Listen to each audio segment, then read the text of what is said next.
ยยังสิส่งเวียกไปหาเฮ็ดเวียกฮะมีช่องเรียนไปให้เวียด หนู จะไปเฮ็ดเวียกอยู่ไสอะน้อง เวียงบ่ เอาเอกสาร ดู แล้ว ยัง มันเฮ็ดเอกสารแล้ว สิไปเฮ็ดอยู่เวียง น้องบุตรกันบ่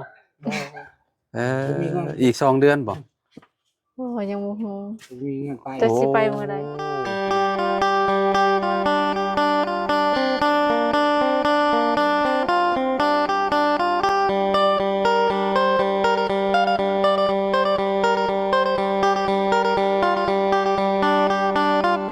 เอาพี่น้องเอ้ยเนาะใครแหน่มื้อนี้มันคือว่าบ่หนาวปานใดพี่น้องเอ้ยเนาะอากาศหนาวแต่ตอนเช้าเนาะสวยๆมาก็ร้อนเนาะสบายดีเจ้าพี่น้องเอ้ยเนาะเมื่อวานบ่ได้เห็นกันพี่น้องเอ้ยเนาะพอดีว่าทางน้องหัวเพิ่นไปเยี่ยมพ่อเพิ่นเนาะเมื่อวานน่ะ บ่ได้ไปอันไปเฮ็ดสมโน เอ้าเมื่อวานไปเฮ็ดสมโนบ่ โดย เอาอ้ายคิดว่าจะไปหา ว่า พ่อ สิไปหาพ่อแต่ว่าเฮ็ดสมโนยังบ่ทันแล้วก็เลยว่าสิเฮ็ดสมโนครัวก่อน ไปเฮ็ดอยู่เซโปนบ่ แม่ กลับมาจากโมงอ่ะ 2 โมงไปแต่เช้า2 โมงกลับ 2 โมง2 โมงข่อยเข้ามาอยู่นี่ประมาณบ่ายแม่นแหละประมาณบ่ายโมงปลายๆจำข่อยออกจากนี่เนาะพี่น้องเอ้ยกับเห็นแต่น้องจันและเมื่อวานนี่เพิ่นอยู่เฮือนถามว่า จัก2 โมงจัก3 โมงเห็นอยู่ตอนน้องกลับมันพ่อรถโซอายลงไปบวนบันกระจอยหั่นเห็นรถโซอาย พอกันอยู่เนาะ โดด พี่น้องเอ้ยมื้อใดซะน้อง มื้อวันจันทร์น้องสิไปส่งเอกสารให้เขา เปลี่ยนเล่มใหม่หรือว่าแนวใด แม่นเปลี่ยนเลยไหม อ๋อแสดงว่าเจ้าไปเปลี่ยนใหม่เจ้าก็มีรูปเจ้าพร้อมแล้วแม่นเนาะ แม่น มีรูปเจ้าก็สามารถเปิดบัญชีได้บัดนี้เนาะ แม่นหูบน้องหูบแม่หูบเอื้อยได้หมด คือของน้องน้ำมาแหละเนาะน้องน้ำตะกี้แต่ก่อนปึ้มสมโนูเพิ่นหายพี่น้องเอ้ยเนาะเพิ่นก็ได้เฮ็ดใหม่เนาะ ได้แล้ว ได้แล้วแพงบ่เฮ็ดเนาะ 5,700,000 500,000ปลาย เด้อ อ๋อเปลี่ยนเล่มใหม่นี่ได้ เด้อ กับบ่ฮอดพันเนาะพี่น้องบ่ฮอด1,000 บาท เกือบฮอดเนาะ ก็ใช้จ่ายให้เขาก็ประมาณ600,000ปลายนี่ล่ะให้เพิ่นเซ็นค่าน้ำค่าในไปเซ็น ค่าน้ำ ไปเซ็น ค่า อยู่กลุ่มนี่ รวมๆกับเนาะ600,000เนาะ600,000กว่าเนาะ แม่น 600,000กว่าก็โอ้ก็ฮอด1,000เลยตัวนี่ซะเนาะอ่าน้องจันไปใช้ซะน้อง ไปบ้านเกียงหลวงสิไปเอาไว้ให้สุอาย เอาไปแต่โดนแล้วบ่ แม่นยังถามเพิ่นอันตัดไว้ให้ อืม สุอายก็ถาก่อน สิก็อ๋อไปเอาของฝากให้ โดย ว้าตัวพี่น้องเอ้ยเนาะวายพี่น้องวายยามนี้แซ่บเด้วายเนาะแกงใส่หนูใส่หยังเนาะออมใส่หนูสุดยอดแล้ว สุอายกินข้าวละกินข้าวละ กินเพอมาแล้ว กิน มี ข้าว หยังให้ ก่อน กิน ลกผัก โรคพัก โอ้พักกันอยู่ในนี่เห็นแล้วเนาะ แม่น โอ้ยพี่น้องเอ้ยเนาะพี่เขียวงามมะลิผักน้องยังบ่ได้โฮดบ่นี่น้องหัว ยัง อืมผักบัวหัวบ่น้องอันน่ะ โดย บ่เวลาปลูกเลยหัวมันใหญ่เลยอันมันใบมันตายไปเลยเอาถอนไปปลูกปีหน้าได้ใช้ได้เนาะผักกาดผักหยังก็คือเห็นแม่นมเราเก็บเอาอยู่หั่นบ่เมื่อกี้นี้ โดย เขียวๆนะไปอันนั้นเราไปลวกพี่น้องมายามใดแม่นมเราเฮ็ดกินให้กินตลอดเลยพี่น้องเอ้ยเนาะแกงหน่อไม้นี่โอ้ยอมรับเลยสุดยอดเนาะมื้อใดจะไปไอ้อันน่ะอันเยี่ยมพ่อเจ้า ก็ยังบ่ฮู้คือกันน้องยัง เจ้า ข่าว ยังบ่ เวีย ได้ ก โทรมาบ่เขาจะโทรมาบ่ก่อนบ่จังไป บ่เพิ่นโทรแล้วแต่น้องยังข่าวเวียกยังขาดยังสิเฮ็ดสำโนครวรวันจันทร์ก็สิไปส่งเอกสารให้เขา แล้วก็ข่าวมือเขาเฮ็ดแล้วสำโนครัวจึงไปเอา น้องว่า อืม เรียบร้อยว่าแม่เราเห็นเนาะเรียบร้อยแล้วเนาะโน่นน่ะ แม่ สวัสดีเด้อเจ้าเด้อ แม่เผา สวัสดีพี่น้อง เลย เจ้าว่าเผา แม่เผา เจ้าคือว่าเผา แม่เผามื้อเช้านี่น้องไปไปเซ็นเอกสารให้ในบ้านเป็นอะไรพอเป็นอะไร ยังบ่ทันได้ไปเยี่ยมซ้ำ แต่ว่าออกแล้วบ่ต่างกันโซน ยังบ่ทันได้ไป แล้วเรายังบ่ได้ไปเราไปเฮ็ดสมโนครัวอยู่เซโปน เนาะ คิดว่าเมื่อวานนี่คิดว่าเจ้าไปเมื่อวานบ่ได้ยังบ่ได้ไปเนาะไปอันนี้ก่อนเนาะ เมื่อวานนี่ก็ไปเฮ็ดมื้อเช้านี่ก็ไปอันนั้นให้ในบ้านนั้น เช่น แม่น เอ่อ แล้วก็จำหยัง จำการในบ้าน ยามมาเตือน จำการในบ้าน พี่น้องเนาะสร้างมันกำลัง โดย ปกใหม่ที่เจ้าหั่นแหละ โดย แต่ตำรวจไทยพี่น้องเบิ่งแล้วก็สิเฝ้ากลับแล้วพี่น้องเลยเนาะ โดย ว่าย้ำคำเนี่ยที่มาส่งอาจารย์เล่าเนี่ยเป็นชีวิตแวบ้านน้าแพกอีกแน่ เนาะ สิไปหาน้องหยังน้องน้อยเนาะ น้อย เคสใหม่พี่น้องเอ้ยเนาะ ไปเบิ่งไปชมกันพี่น้องมาลำหนาพอแล้วพอดีแหละทาง โดย ถามช่างกันว่าก็ต้องเฝ้าเฮ็ดไว้เด้อว่าซั่น อ่า เฮ็ดไปเรื่อยๆก็ได้ว่าแม่นยุ่งงบค่าสร้างก็มีพี่น้องเนาะเพื่อเฮาชะลอเพื่ออยากให้มันครบก็ทันแล้วเนาะเพื่อเรียนมันจังไวพี่น้อง อีกอย่างหนึงก็เพื่อนเราอีกเนาะ ถ้าวุ้นคิดน่ะถ้าว่าเราเฮ็ดไว้แล้วก็เฮาสมมั่งเพิ่นเล่านะเฮ็ดปกติพอตั้งเงินขึ้นสูงปุ๊บแล้วก็อุปกรณ์ยังขาดอยู่อย่างเนาะแผ่นไมเชล่าขาดค่าขาดก็ยังเรื่องประตูขาดคือเก่าหั่นนะครับ แม่น เพราะว่าได้ครบเบิดยังว่าเนาะปรับแล้วประเดี๋ยวก็ปรับอยู่เลย คือแบบ ตามมันก็แล้วบอกว่าบ่ต้องเฮ็ดไว้บ่เรื่อยๆว่ะก็เขาไว้เรื่อย ไวมาเมื่อวานนี่พากัน 4คนพุ่นเนาะ เนาะไว้ได้ทีมงานกับเจ้านี่คือเฮ็ดน้องเฮือนน้องหัวนี่แหละนี่ปุบปับพี่น้องเอ้ยเนาะ4คนเมื่อวานพากันบากเสาน่ะเนาะเห็นบ่ เดี๋ยว บากเสาเรียบร้อยแล้วพี่น้อง ครบ มื้อนี้กบไม้เนาะ ครบใหม่เลย กบไม้พี่น้องเอ้ยเนาะ กับถ่าหนองจันทร์เป็นยังไงนะเพิ่นไปเอาวายบ่ โดย ฝากเป็นตุ้ยที่จังได๋เนาะฝากทั้งจันลาวเลยแหละเพิ่นผู้สิได้สำใด ยังบ่ทันมา หาหนูพี่น้องหนูเพิ่นชื่อวันก็อาจารย์ลาว2 เออ 2,500,000 2,500,000 ได้โตก็6 6โต นี่แล้วก็มีกระรอกเนาะบ่แม่นกระรอกบ่ แม่น กับหนูวาย โนไว ฝากเป็นตุ้ยเพิ่นที่จังได๋ โนไวโอ้ถ้าไปซื้ออยู่พุ่นน่ะโตละ60พุ่นเด้อเขาเจ้าขาย60 70ผู้เขาเจ้าขายอันอยู่ข้าง ประมาณ ทาง 3-4แสนนะ บ่มีมาอีกบ่มื้อนี้เนาะ น้องบ่า ยายคนเก่า น้องบ่าเนาะ อ่า บ่เห็นเพิ่นนะ บ่เห็นมื้อนี้เนาะ อ่ะพี่น้องเอ้ยเนาะก็รอน้องจันเพิ่นอยู่เนาะน้องจันเพิ่นบ่ฮู้ว่าเพิ่นฮอดไสแล้วตอนนี้ ตัว 5,000ครับบ่ ยังบ่ทันได้โทร ยังบ่ได้โทรเนาะอืมรถขึ้นรถมื้อนี้น้องหัวเอ้ยเนาะคือเก่าคือเดิมรถข่อยน่ะพุ่นเทิงพุ่นรถบ่าวบุญพุ่นพี่น้องเอ้ยเนาะหนาวบ่ตอนเช้า น้าว หืมอยู่บ้านก็หนาวคือกันแหละเนาะประเทศ โอ้คนน่ะเห็น อันเดียวกัน อยู่ ในคลิปบ่จันโอ้ดีใจในเมนุ่มเนาะ เพราะว่าพุ่นก็บ่แม่นหยังดอกพี่น้องเลย อืม คือเฮามานั่นนี่แหละเพิ่นน่ะมีแต่นี่แหละพี่น้องอะจอดรถน้ำมันต์มอดจักรสดซับขึ้นไปดังไฟล่ะเนาะ กินข้าวแล้วบ่ เพื่ออยากให้ลูกๆหรืออะไรเพื่อนย่อเขาย่อหน้าเนาะ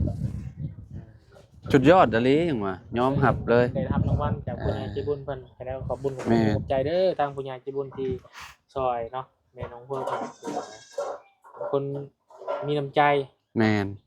ได้วายหัวสิเพื่อก็แล่นไปหาวงวายมาพี่น้องเอ้ย ยอมรับเลยสุดยอดแฮงอะลีพี่น้องเอ้ยเนาะไปใส่มาใส่กับแวะหาเราก็คือเก่าพี่น้องเอ้ยเนาะกินข้าวคือเก่า กินกับห้อง เมื่อวานนี่ก็ออกจากอ่ะโอ้ ยังแม่ฮะอ๋อ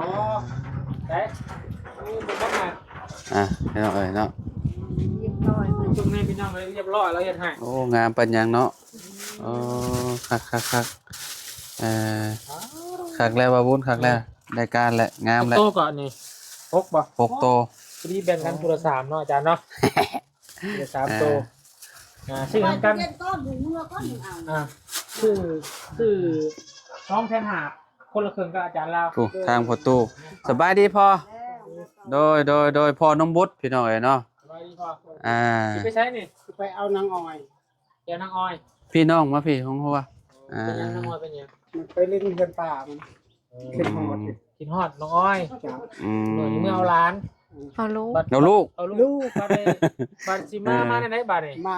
ก็หาตัวผู้ชมเนาะ เอ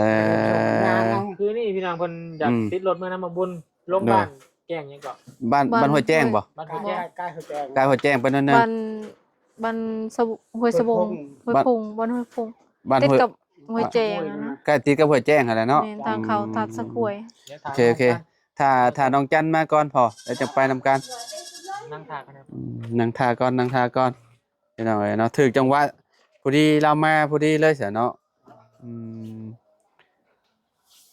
เมื่อนำ เป็นโมพกลูกก็ย่างแหละคอยย่างจนทำพุ่นละหอด โอ้บ่ไหวดอกย่างเพิ่นสิฮอด สิเมื่อยังกินฮอดเพิ่นบ่ จ้าก็ลูกชะมี อืมเกือบฮอดเซโปด ไผเพิ่นเมื่อกับไผซะ มันไปก็พอเขาไปดองก็พอ อ่า อยากอยู่นำพุ่นเลย มันยังอยู่ ไม่ได้พ่อกินฮอดก็เลยอยากมาเอา ขึ้นหอดตากัน อืม ชามื้อนี้แหละมันอยู่ตอนคืน บ่ น ต้อง อน แนม บ่หลับขึ้นหอด อดบ่ได้เด้เนาะกินฮอดได้เนาะตู้เนาะจักอยู่กินจังไดเนาะ เขาถามหาอยู่คือบ่เห็นว่าเนาะ บ่เห็นอันคนน้อย ไงมาไงมาก็มันบ่มาอีกแล้วประเดี๋ยวพอ นอนแล้วเรื่องไปนอน อืม ธรรมดาแล้วเนาะคือฮอดลูกธรรมดาแล้วเงาแล้วเนาะเฒ่าแล้วพี่น้องเอ้ยบ่เงาเรามีสร้างอยู่เสมอนี่เนาะ ช่างเพิ่น สร้าง จ้างเฮ็ดอยู่พี่น้องเอ้ยเนาะก็ตัวอยู่เว้าน้ำช่างน้ำหยังหั้นแหล้ว อยู่น้ำเข้านั่นแหละอยู่น้ำเข้านั่นแหละ เรื่องไปแล้วบอกน้องบดอยู่พี่น้อง แต่นั้นแหละ บ่ต้องไปใส่เด้อช่วงสร้างวันเฮ็ดกะหาอยู่หากินตำแจ่วตำจุ้ยคนกินนั่นแหละพี่น้องเนาะอดเอาก่อนพี่น้อง อืม ประกาศประเป็นไปแล้ว แม่นนั่นแหละ มีเฮาก็อดเอาบอกน้องคนอยู่สอนน้องคนอยู่ช่วงนี้ก็บ่มีแรงงานดองเนาะ โดยหมดแล้วงานดอก ช่วงหนึงอะเนาะเพิ่นดองดุพี่น้องเอ้ยเนาะดองแบบโอ้แทบทุกมื้อว่าจังแม่นบ่ฮู้ว่า มือสามคืน ไปตลอดเลยเนาะพ่อเนาะแต่ว่า มา ดำพี่น้อง แม่นมายามใดบ่ได้พ่อชุมเพิ่นเลยพี่น้องเอ้ยเนาะงานดองกับมีงานดองเขาก็ต้องเสียเงินเนาะแม่นแล้วว่าต้องเสียบ่แสนก็50พี่น้องเอ้ยเนาะ เรื่องเคย เรื่องเคยกันก็โอ้ใส่50,000ก็ว่าอย่างอายกันแล้วเนาะอืมมันต้องใส่หลักแสนขึ้นไปเลยแหละพี่น้องเอ้ยเนาะในหมู่บ้านนี่คือสิเบิดแล้วบัดนี้เนาะ หมดแล้ว เบิดแล้วบัดนี้พี่น้องเอ้ยเนาะดีแล้วเนาะสิบ่ได้เสียเงิน ถ้ามีเงินดองยามแล้วโอ้ย ถ้าว่าบ่ อ่ มี เลย งานดองนี่ก็บ่มีหยังที่ถ้าว่าฮอดยามเขาเอาผัวนี่ป้าต่ออุกอ่างรถเนาะเวลากระเจ้ากินนะพี่น้อง ผู้นี้ก็สิเอานั่นก็สิ ใส่ซองใส่หยังก็ อยากกินนะ อ่าหาเงินก็บ่ทันได้พี่น้องเอ้ยเนาะยอมรับแบบ แม่น เวลางานดองนะแบบ เวลาเพิ่นมาใส่ซองใส่หยังเอ้ยพี่น้องเอ้ยเนาะบ่จักแม่บ่จักลูกบาดนี่เนาะซอยกันสนั่นหวันไหวเลยพี่น้องเอ้ย มีคนที่ตัว แม่นนั่นแหละงานเนาะเฮ็ดแนวใดเนาะก็ต้องมีพี่น้องเอ้ยเนาะงานแต่งก็เจ้ามักแต่งเดือนสองเนาะเดือนสองกับเดือนคู่ได้เนาะ หนาวเด้อาจารย์ เดือนคู่เด้ จับคู่ก็ได้หนาว ฮะ หนาว วันนี้ก็เดือน4ไปแล้วบัดนี้เนาะสมมุติว่าสิกินอีกหั้นนะพี่น้องเอ้ยเนาะ หัวอยู่ว่าด้านหนาวจังเนาะ ฮะเออแม่นบ่ฮู้อ่ะ บ่ มีแต่บ่คู่ครองกับผู้บ่าวนะ บ่มี เออหาไวๆได้เนาะมัน โอ้ยยังสิส่งเวียกไปหาเฮ็ดเวียก ฮะ มีช่องเรียนไปให้เบียด เนาะ จะไปเฮ็ดเวียกอยู่ไสอะเนาะ เวียงบ่ เอาเอกสารแล้วมันเอกสารแล้ว สิไปเฮ็ดอยู่เวียง น้องบุตรคือกันบ่ เอออีก2เดือนบ่ บ่ยังบ่ฮู้ มีเงินไป แต่สิไปมื้อใด โอ้พี่น้องเอ้ยไปกับน้องจันบ่ โดย น้องจันก็ไปคือกันไปซอกเวียงเฮ็ดอยู่เวียงจันทน์คือเก่าเนาะ โดย พี่น้องเอ้ยเนาะ บุตรไปบ่บ่มีเงินเนาะเฮ็ดยังเฮ็ดต้องเฮ็ดยัง อืม ที่ค่ารถซื่อๆที่ไปเวียงต้องเฮ็ดหนังสือ บ่ได้ไปไทยเนาะสมมุติว่าไปเฮาก็มีแต่ค่ารถเท่าแหละไปเฮ็ดงานอยู่เวียงจันทน์มันก็บ่ได้มีหยังหลาย500,000ตีซะเนาะ ตีไปล้านนึง บ่500,000เนาะ อืม บ่ได้ซื้อหยัง500,000 500,000เนาะ ค่ารถอันก็3 3,300,000 อืม 3,300,000 อืม ไปเวียงจันทน์น่ะฮอดเวียงจันทน์กึก ปีรถอัน3เซน นี่ให้น้องบุญไปนำน้องบัว อืมเฮ็ดเทือนเฮ็ดชาติแล้วพุ่นแหละ มันบ่มีเงินแม่นปะ อ่า ให้น้องบัวไปบังกรเนาะ แม่น ส่งไอ้ไซยกไซใหญ่ไป ไปสำรวจงานก่อนสมมุติว่าเอาสมมุติว่า เดือนหนึงเมื่อ สมมุติว่าเขาว่าเอ้ยเอาคนงานนี่เจ้าหาหมู่มาแน่น่ะจังอันส่งข่าวน้องบุญเนาะอย่างเงี้ยพี่น้องเอ้ยนี่แต่แบบนี้ได้ชมอ้ายไปเมืองไทยกับแบบนี้ได้ไปสำรวจก่อนผู้หนึ่งสมมุติว่างานดีเนาะเขาจะได้ลูกน้อง เขาไปเวียกอยู่เวียงอันอยู่คนเพื่อนหนึงอันผู้หนึงอยู่ก็หาแม่บ้านนั่นเพื่อนละ1คนถ้าเขาอยู่บ่ได้เขาก็ไปย้ายอยู่บ้านอื่น เขาว่างาน สูงสุด งานใน ก็ บ้านนี่คะแนนว่าบ้านหลังบ่ใหญ่นี่พออยู่คันว่าบ้านหลังใหญ่โอ้ยตื่นแต่เช้าเฮ็ดยันค่ำเลยแหละเขาว่า แม่นคือน้อง กับ เฮ็ด มีเด็กน้อยน่ะ คื สุดยอดเลยแบบนั้นน่ะ คือง าน น้ บ้า อน ง น่ะ เฮ็ดอันอยู่พูนตองหั่นเพื่อนนั่นแบบเพื่อนแม่กับเพื่อนลูกมันอยู่ติดกัน อืม เฮาต้องเฮ็ดเฮาต้องซอยเพิ่นก็บ่ได้ว่าหยังแต่เฮาต้องซอยอันเวลาเพิ่นเฮ็ดเฮาก็บ่มีแบบอยู่ผู้เดียวหั่นน่ะเพื่อนสองหลังเฮาก็บ่ไหว โอ้มันอันนั้นโพดอันนั้นน่ะ แต่ว่ามี2คนนั่นใครแน่ แม่นคะแนน มี ว่า ผู้เดียวเฮ็ด แม่ เฮือนหลังนี้แน่เฮ็ดเฮือนหลังนั้นแน่ ไปเทือนหลังนี้แล้วไปหลังนั้นต่อติ บ่เฮือนนี้ยังบ่แล้วเฮือนหลังนั้นห้องแล้วก็ไปเฮ็ด โอ้ เฮือนหลังนั้น บ่ไหวแบบนั้นน่ะ เฮ็ดเฮือนหลังนั้นยังบ่แล้วเฮือนหลังนี้ห้องแล้วไปเฮ็ด หัวมุนเลยตื่นนอน10 โมงตื่นแต่5 โมงจน 10 โมงกลางคืนจังได๋ 10 โมงกลางคืนเฮ็ดงานหลายชั่วโมงเลยค่าแฮงเท่าใดบาทนี่ฮะ เดือนหนึง3 ล้าน 3 ล้าน3ล้านเป็นเงินไทยก็เท่าไหร่ 5,000 5,000 เนาะ 5,000แหละ แม่น เฮ็ดงานเบิ่งจักชั่วโมงตั้งแต่5 โมงยัน10 โมงกลางคืน4 ทุ่มโอ้หลายชั่วโมงเลยเนาะบ่าวบุญบ่ไหวแบบนี้นะแทบสิบ่มีเวลากินฮอดข้าวจัก งานงอดงานตอนน้องแบกน้ำส่งน้ำดื่มน่ะเดือนเท่าไหร่ก็ เดือนล้านห้า ล้านห้า ล้านห้าก็เท่าใด2,000ปลาย ไป 2,300 2,400เนาะประมาณนี้แหละโหดเกิน ขี่สลิงแม่นแล้วก็ส่งแบกน้ำที่บ้าน ไปส่งกระหันเนาะอยู่เฮือนมันบ่ บ่มันเป็นบางเฮือนที่สั่งอะเฮาก็ไปส่ง อืม ที่บ่ได้สั่งอันบ่ได้ไปส่งน้ำก้อนแถวหานเขาเจ้า อืม แบบเวลาเขามารับน้ำอะนะเขามาเอาน้ำแล้วเขาไปส่งอะนะเขารับมัน100ปลาย จะต้องไปส่งเขา บ่เขาไปส่งเองเฮามีแต่ล้างแล้วก็ใส่น้ำเอา อ๋อ ขึ้นรถ แบบว่าล้างขวดให้กับเจ้า นี่ ล้างขวดกับเนาะสมมุติว่ากับเจ้าเอามาหลายๆนี่ก็เมื่อยพอสมควรนะเนาะล้างเบิดมื้อ ร้อย เบิด ปลาย อืม แต่มือ เห็น หนึ่ง อยู่ มือหนึ่ง เวลา ท่องเที่ยวเขามา เข้าใจอยู่เวลากับเจ้ามาเอาน้ำนี่คือแบบบางคนนี่เป็น100ตุกบางคนก็น้อยกว่าหันเนาะ40-50-60ตุก บาง แบบ ที นี้นะ เขาก็มาเอากลางคืนประมาณ อืม 9 โมง 10 โมงเขาก็ต้องเลยลุกไปล้างกระตุก อืม จนลอย บ่ไหว้งานบัดนี้เนาะก็เมื่อยอ แต่ ยู่ ว่าก็สบายอยู่วัน แต่ว่าเฒ่าแก่บ่ได้ขี้ห้ายบ่คน บ่หัวหน้าใจดี อ๋อ หัวหน้าเราบ่ได้อยู่ใน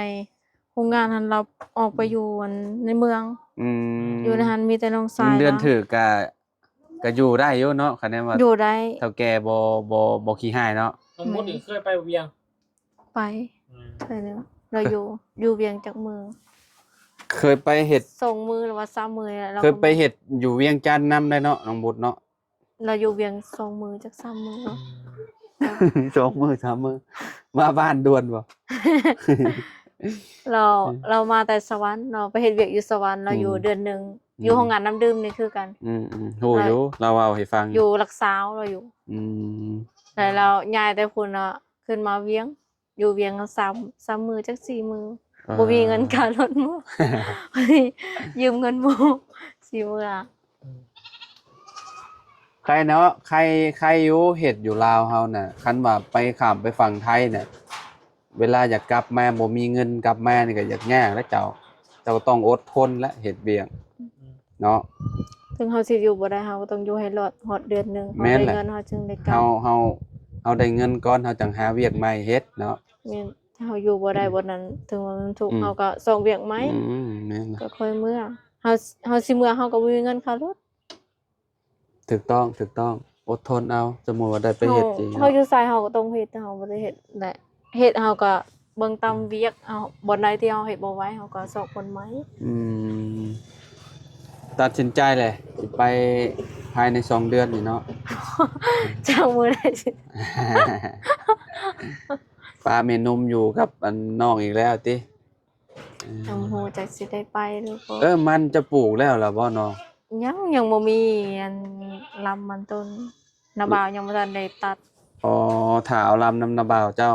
ดอก ลำเก่าชุมเจ้าได้ซะ บ่ได้มีหอดลำมันบ่งาม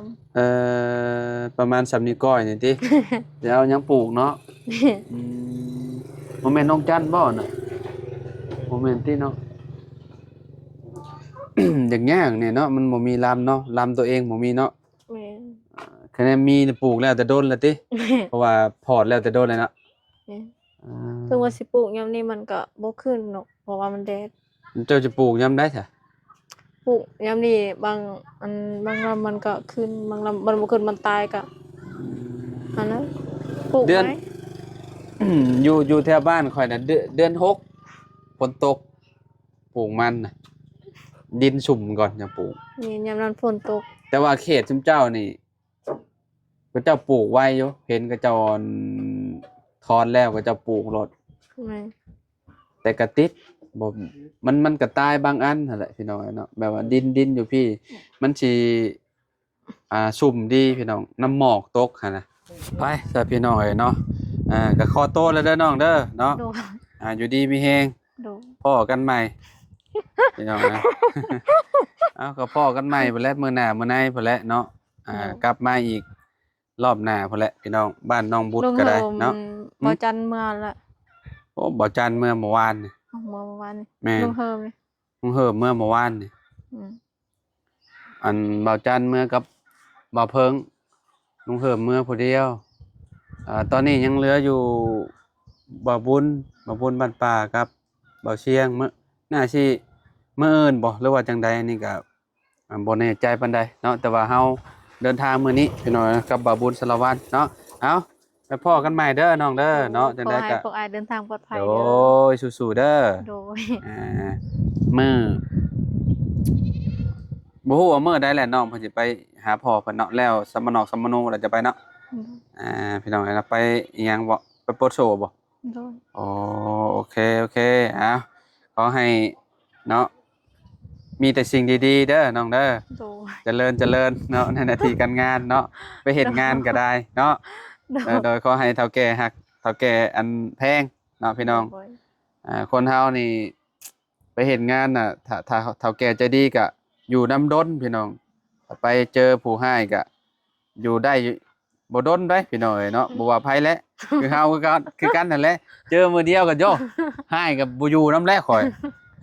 เคยได้ไปเฮ็ดงานอยู่ไทยน่ะมื้อเดียวข่อยเฮ็ด ไปโลด พี่น้องเอ้ยเนาะโอเคน้องหัวไปพอกันใหม่สบายดีพี่น้องโดยขอบคุณหลายๆเด้อที่ติดตามเด้อพี่น้องเด้อ